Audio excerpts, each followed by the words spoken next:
Hey everyone, and welcome to Allie's Corner.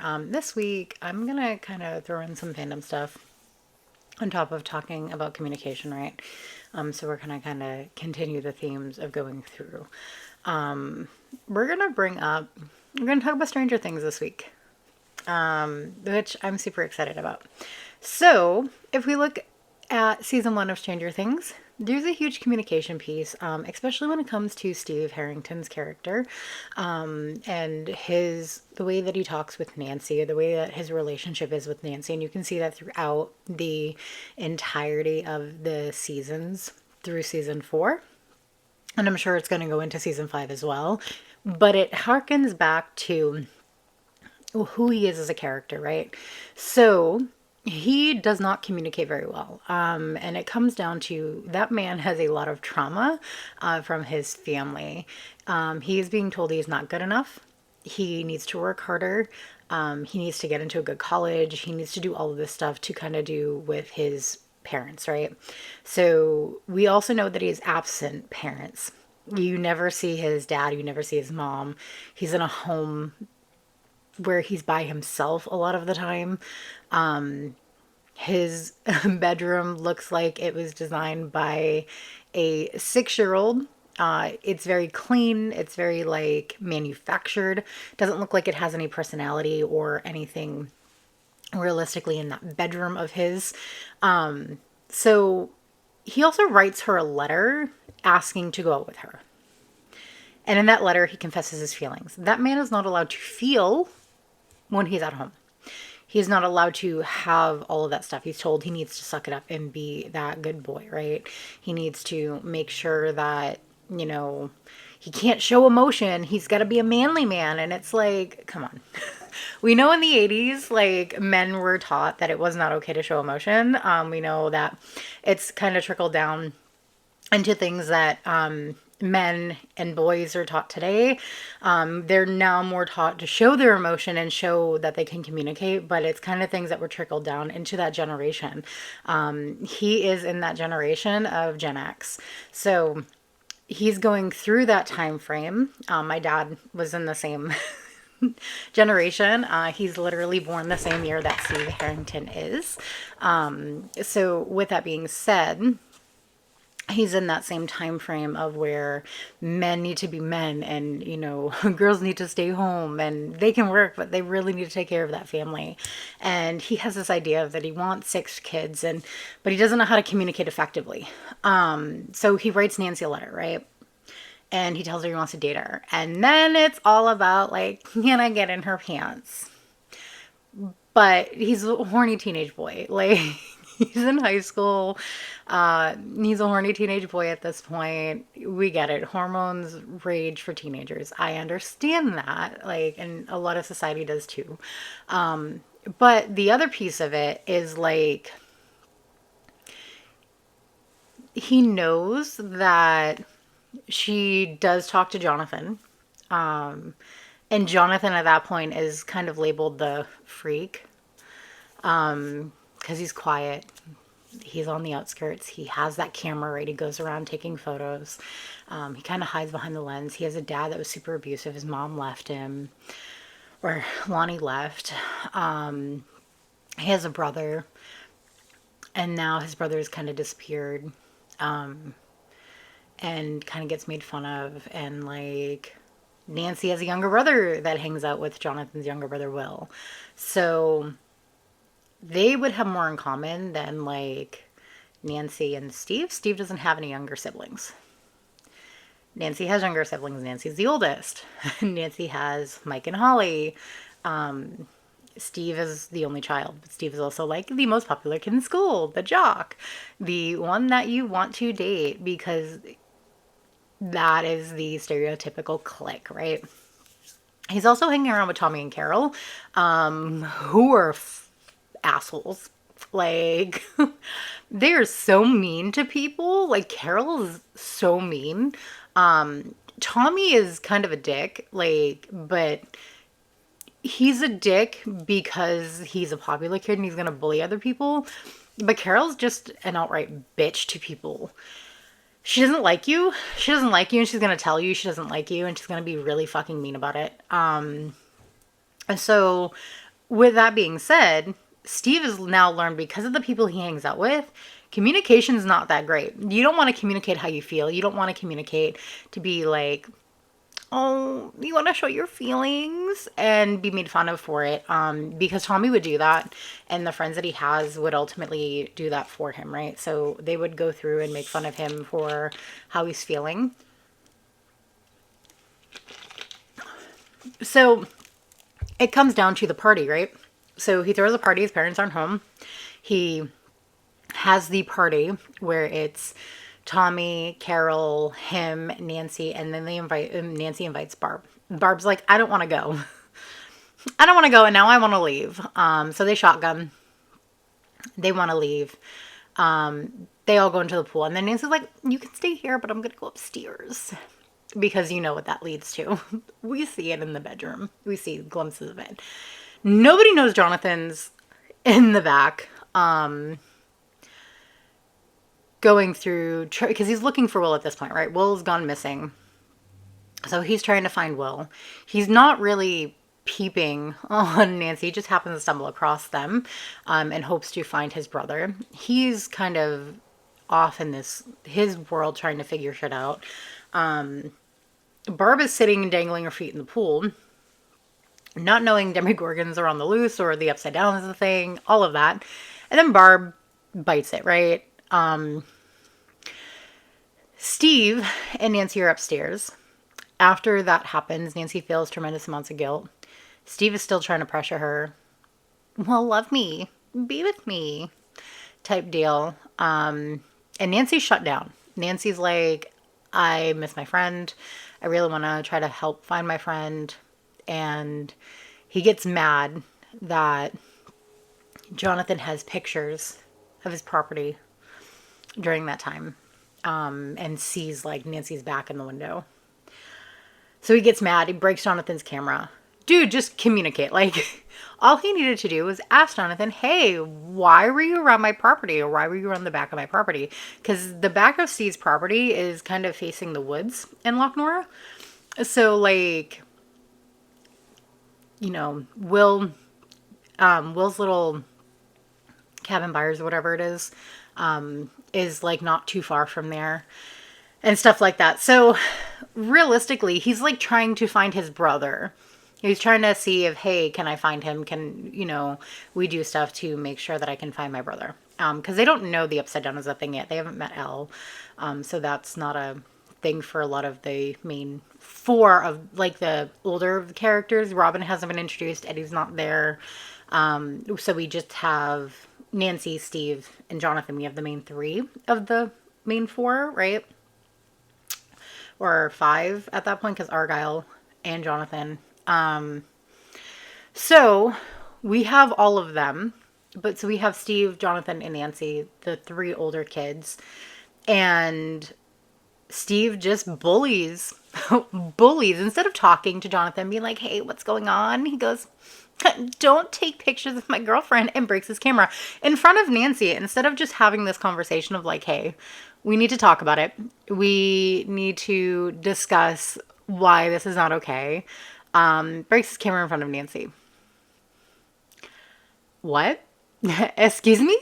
He doesn't have the emotional intelligence. He's a teenager. Like, I understand, like, it's a thing. We understand that.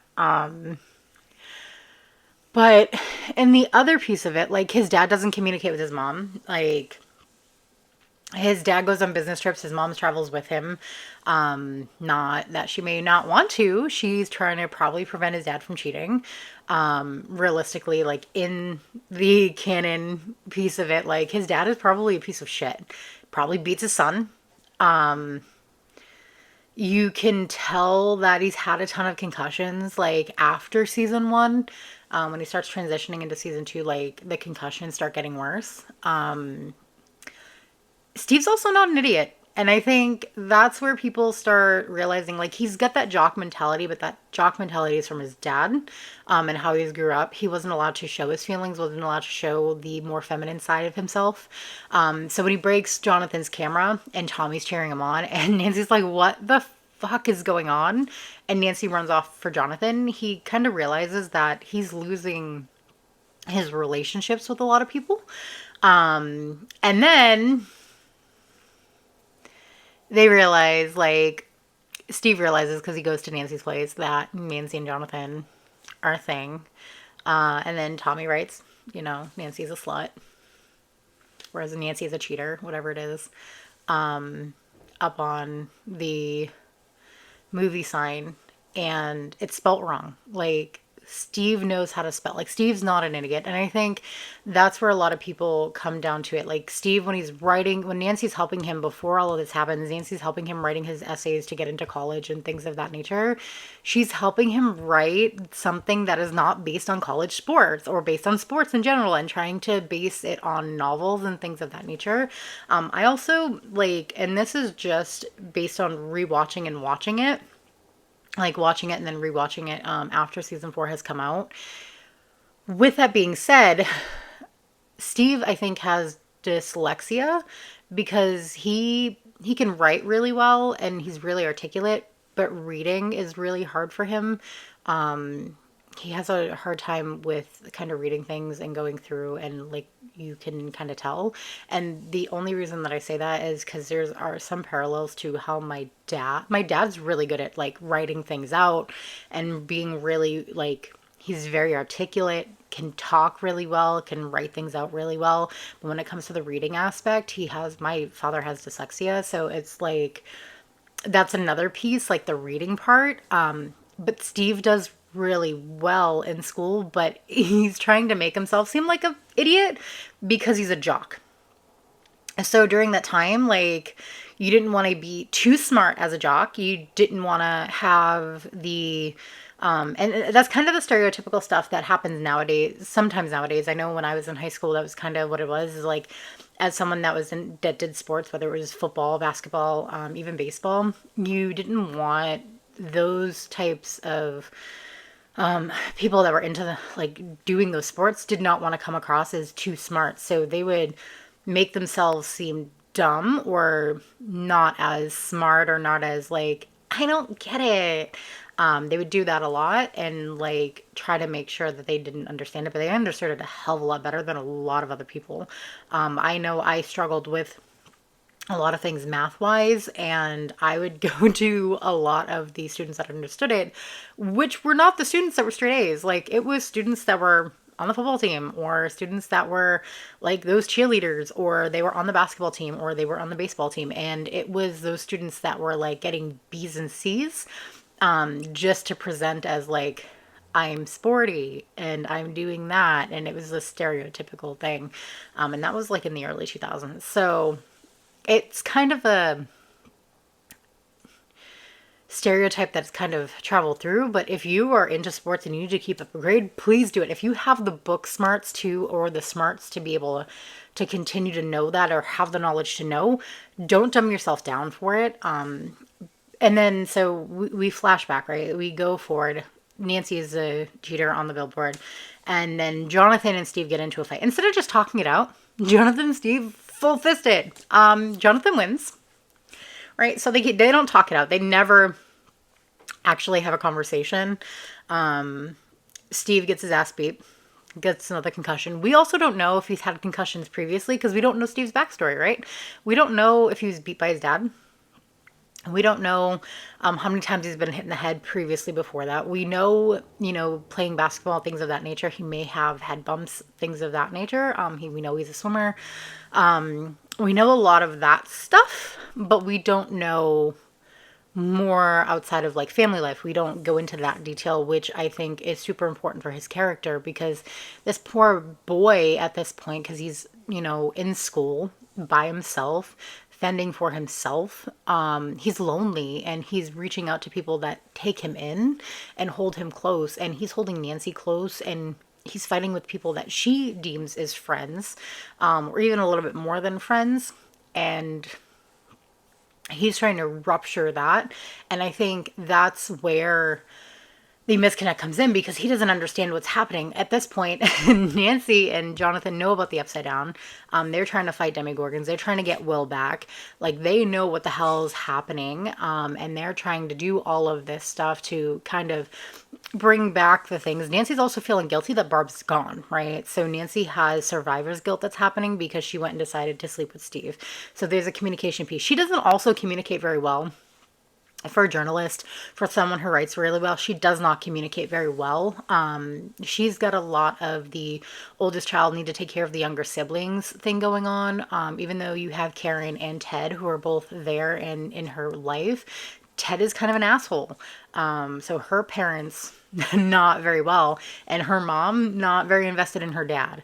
So you have a family where her parents are still together, but they're not together emotionally, and you see that breakdown with her where she's being, hey, can you watch the younger kids? And if you don't watch the younger kids, and she's like, no, I'm going out, bye. But she's not communicating with anybody else. She's communicating with Jonathan because Jonathan knows what it's like to grow up in a shit life. So they communicate really well. So you can see where her and Steve split. But they don't necessarily split in season 1, but you can see where the divide is, and you can see that where their relationship is going. And then Steve gets dragged in, right? So after Steve gets his ass kicked and he's healing, and him and Tommy are, he's putting stuff on his face, and Tommy's like, what's it, Stevie? Like, and making fun of him. And it's like, Steve's like, I've fucking had enough. I can't deal with you. Steve at that point is like cutting ties with the people that he has in his life. You can start seeing that turn at that point in the show. And that's only season 1, right? So that doesn't go into season 2. So with season 1, Tommy and Carol, are starting to build that divide between, I don't want to be like them anymore. I don't want to bully people. I don't want to hurt people. I don't want to do that shit. It was after not communicating, getting his ass kicked by Jonathan, ending up with a concussion and a busted face. He ends up going to Jonathan's house, and Jonathan has the nail bat. And we go from there, right? So he finally sees a Demogorgon. He does all of that stuff, kind of gets involved. This is where you start seeing him getting involved with the life, right? Of where he gets dragged into the Upside Down. This is also a kind of turning point for his mental health. And I don't think people have realized that, is like, Steve has always kind of held up, like at the beginning. He was like, I'm a dick, I'm this, I'm da da da da. Like, I'm the top of the world and I'm great. But deep down inside, like, he's just this lonely person because he doesn't have people around that actually care about him. Like, realistically, Tommy didn't care. Carol didn't care. They cared about him because he had money. Nancy cared about him as a person. And then the trauma happened with Barb and Will, and the Upside Down happened, which is like, it's grief and it's mental illness, and you've got a lot of other stuff going on that correlates with that, and they've got their own traumas. So when you have a lot of that happening, and then all of a sudden you have craziness happening, and then you're being dragged into it. Steve is now going, oh shit, what's going on? And then they do everything, right? And at the end of that season, he buys the camera because he has the money. So he buys the camera to replace Jonathan's camera, after him and Nancy. But Nancy and Jonathan have already gotten really close after all of that. So Jonathan being the photographer, Nancy being the writer, they have so much more in common than Steve and Nancy do. But at the end of that Christmas, Steve buys Jonathan the replacement camera and hands it to Nancy and goes, hey, why don't you give this to Jonathan? And I'm like, you're just pushing her further out of your arms. And I think he doesn't realize that he's doing this. He self-sabotages a lot too. Like, you'll see in later episodes if you haven't. When he likes something or someone, he does what he can, but he also self-sabotages because he doesn't feel like he deserves anything good. because he has mental health issues. Like, he's got depression, he's got anxiety, and nobody seems to realize that it's going on, and they don't talk about it because you didn't talk about it in the 80s. Like, that's not a thing. So we can talk about it though, because he, like, when he goes in head first, and he goes in, like, season one goes in head first after the Demogorgon, his thing was, I'm not coming back alive. So he's got some suicidal tendencies to go, and he doesn't want to come back from a lot of it. Like, he knows he knows what's happening, and it follows through for season two, and it follows through for season three, and it does it for season four as well. Steve is definitely trying to be a martyr for a lot of it, and I think there's a lot, especially in season four, where you can tie a lot of it back. And I don't think people realized how deep in a depression spiral that he really is. And there's a lot of metaphors and things from the Upside Down that kind of tie. And it's like his mental health is a lot worse than people realize in the show. But like, he's trying to actively die in season one. Like, he doesn't want to come back to see his parents. He doesn't want to do anything. He doesn't have anything really to live for once he loses his friends. And then they say, like, he's saved. He's not going to die. You have Jonathan pulling him and saving him. And then he's like, oh, okay, so maybe I do have friends. And then Nancy's there, and then he helps Nancy get Jonathan his camera back, and it pushes Nancy further away from him and pushes Nancy closer to Jonathan, which I don't think Steve realized he was doing, but it's kind of like a hidden self-sabotage. And but Steve doesn't also communicate, right? So Steve doesn't say, hey, this is bothering me, I need to talk about it. When Steve has those tendencies or has things of that nature, he doesn't pull people that he cares, that care about him or he cares about, aside and says, hey, I need this, I need to talk about it. He doesn't have any healthy coping mechanisms. He either throws himself fully into sports, throws himself fully into relationships, or throws himself fully into doing action. He doesn't have healthy ways of coping. Like I said, his room looks like a fucking 6-year-old put it together. It's plaid walls. He's got this random ass car on the wall. He's got a random bowling pin. It's not a room of a teenager that has healthy coping mechanisms. He doesn't have anything that he really likes in the room. And it could be because his parents don't really let him express himself, right? So this boy doesn't get to express himself in the way that he expresses himself. He's going through a lot of crises in his mind that he's not able to really express or really communicate effectively because he gets shut down with his parents. So he figures everybody's going to be like that. And because he has that trauma, he can't communicate it outright. He can't be like, hey, Nancy, this is bothering me. What's going on? We do see that in the beginning of season two, where when they're at the Halloween party and she turns around drunk as fuck with him and says, everything's bullshit. And he goes, tell me you love me. And she goes, everything's bullshit. You're bullshit. This is bullshit. All of it's bullshit. And he's like, fine, I'm bullshit. Because his parents do not value him as a human. They see him as somebody that is just trying to scrape by. They're still in school at this point, in season two. And, you know, trying to get through to be able to kind of go through the motions of making sure that, you know, he's doing everything he can. But he's getting told by his dad pretty frequently, and we don't ever see it because he mentions it. He's like, my dad's a dick. He's not allowed to have parties. He's not allowed to do anything. He needs to make sure his grades are perfect.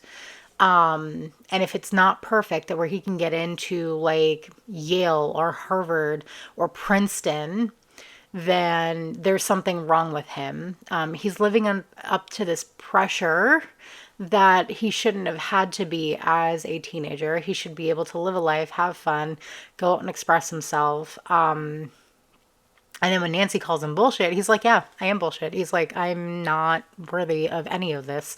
He's like, I can't even find someone that loves me for me, because his parents don't. His parents only see him as a way of making money or continuing their business. His dad wants him to come work for his business when he graduates high school, but he's got to go and get a business degree for that. And Steve doesn't want to do that. Steve does not want to continue down the same steps as his father. He doesn't want to be fucking unhappy. He doesn't want to do any of that. He wants to be a better person. And he's like, I'm done. Like, I can't do this anymore. At that point, he's already talked to Dustin. He's already hung out with the kids. Like, he has bits and pieces of where, like, Claudia will probably call. We don't see any of that, but, like, Claudia will talk to him. I think Claudia has adopted him as a surrogate parent and tries to be like, hey, you're a good kid, and tries to undo some of the damage that has already happened with his own parents. But he's too far gone for that. Like, you can't undo the trauma, but you can help try to mitigate some of it. He's not seeking counseling. And then when he asks Nancy, do you love me? And she says no, and then they break up, you see him spiral even further. It also doesn't help that you have, like, he's losing status as King Steve. Like, he's losing his popularity. He's not hanging out with the same people. Like, he's on this trajectory of becoming someone he doesn't want to be. He's become the babysitter. He's like, oh, he's the goddamn babysitter. But he makes it as like a moniker to where he's not like, it's not that he's like not happy with it. He's just like, I'm always the second best, and I'm never good. I'm never the good enough to be the first. I'm never anybody's first choice. So I think a lot of that has to come with, like, his parents don't even choose him. Like, they choose his father chooses his job and career over raising Steve. His dad may choose mistresses over Steve. Like, and I think that's what it comes down to is Steve doesn't feel like he's anybody's first choice. And when Nancy calls him bullshit, he's like, yeah, of course, because nobody actually cares or loves me. And he internalizes a lot of that, doesn't talk to anybody about it, and harbors a lot of it, and harbors the resentment for a lot of people. He wants to continue to be friends with Nancy. He wants to continue to do a lot of things. And then when Nancy and Jonathan finally get together, he's not very happy with it. Like, you can see in his face and his demeanor, he's just overall not doing very well, but he doesn't communicate it, like, ever. He doesn't talk to people about it. He keeps it hidden. Even Dustin doesn't know what's going on with him mentally. Dustin thinks that everything's good. He's doing everything really well. And, like, he'll know when, like, stuff doesn't go well with his dad, or stuff doesn't go well with, this is what's happening. Dustin sees Steve as a, like, older boy to look up to at this point, because Dustin doesn't have his dad. But Steve is not communicating, like, how he feels internally a lot of the time. Steve doesn't have an older boy at this point, or a friend at this point, to be able to talk to about it, to be able to go through and be like, hey, I've got this going on. Therapy wasn't huge back in the 80s either, so there's that. So he focuses on things like his car, and focuses on things like, how many girls can I date? How many girls can I sleep with? So he throws himself headfirst into, like, sexual activity and self-harming behaviors, which is how he ends up getting, like, another concussion, beat up again, and, like, we go through all of that spot again. Like, that poor boy doesn't communicate very well. And in season 2, we have we see Billy for the first time coming to town, and Billy is like, oh, I'm going to take King Steve down. And he kind of does. He kind of cuts Steve from being king, and Steve just kind of backs up and takes it away. You get Tommy now hanging out with Billy.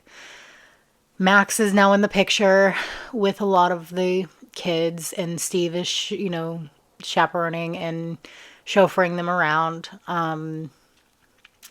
You have Dustin, who had Dart, which that turned out to be hilariously funny. You have a lot of things going on at that point where you have like 11 running off with her family. Um,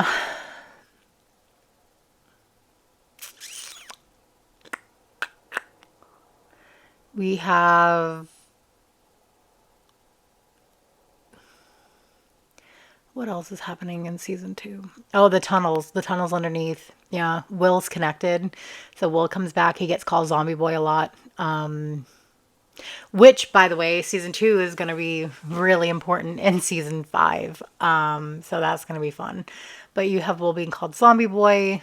Jonathan and Nancy are together pretty much all the time, and Steve is just kind of falling apart. So, but communication for all of them is kind of like down really bad. They're not a lot of them are communicating. They're all have gone through trauma in season one. They're not talking about it. Like none of them are talking about it.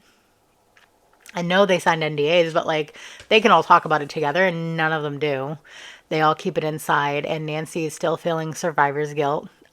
She blames Steve, by the way. She blames Steve, which is why she calls him bullshit.